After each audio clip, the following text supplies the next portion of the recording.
Hello, I'm Todd Lees from Latima Brokerage and welcome to our weekly wire. Well, it's been a fairly frantic past 3 weeks where we've attended the Pulse Conclave in Jaipur, Gulfood in Dubai, and most recently the Australian Summer Grains Conference on the Gold Coast in Australia. It's been great to catch up with many of our clients at all three of these events.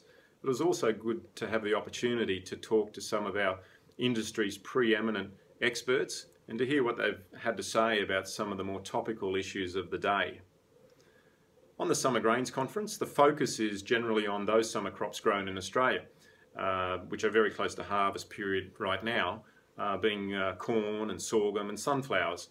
But one of the commodities that received a fair bit of attention during the conference was green mung beans.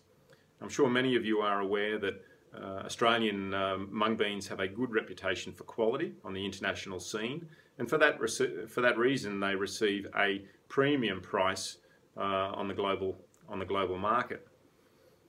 We've just started harvest of green mung beans, and quality receivables to date are showing a high processing quality being received. It is hoped that as harvest rolls further southwards that we will start to see more receivables of number 1 grade. Production range is between that 100 to 120,000 tonne range. Other news from Australia: February was hot and dry, so this has tempered farmers' expectations for 2006 production estimates.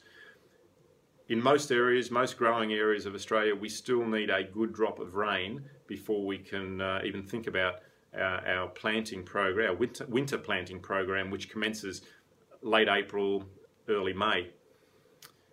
On the macroeconomic side of things, the Australian dollar has firmed significantly in the past week on the back of strong economic data issued by the Reserve Bank of Australia.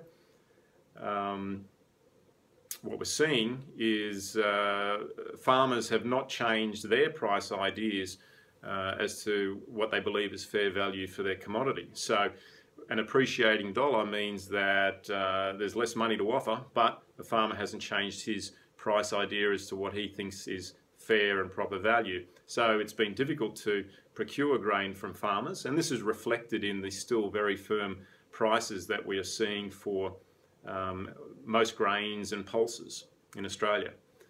To the markets for the subcontinent, last reported trades for old crop desis were at that 880 level, new crop at 725, green mung beans at 1150, Nipper red lentils 985, and yellow peas old crop from Black Sea region in that 390, 395 range. For the Middle East, faba beans are still at that 470 level. If you want Fiesta variety, you're going to have to pay another $15 to $20 premium on top of that. Albus lupins are at the 435 level, and Nipper red lentils at around the $1,000 neat level. Well, that's our report for today. As always, your comments and feedback are most welcome. Thank you for listening, and we look forward to seeing you next week.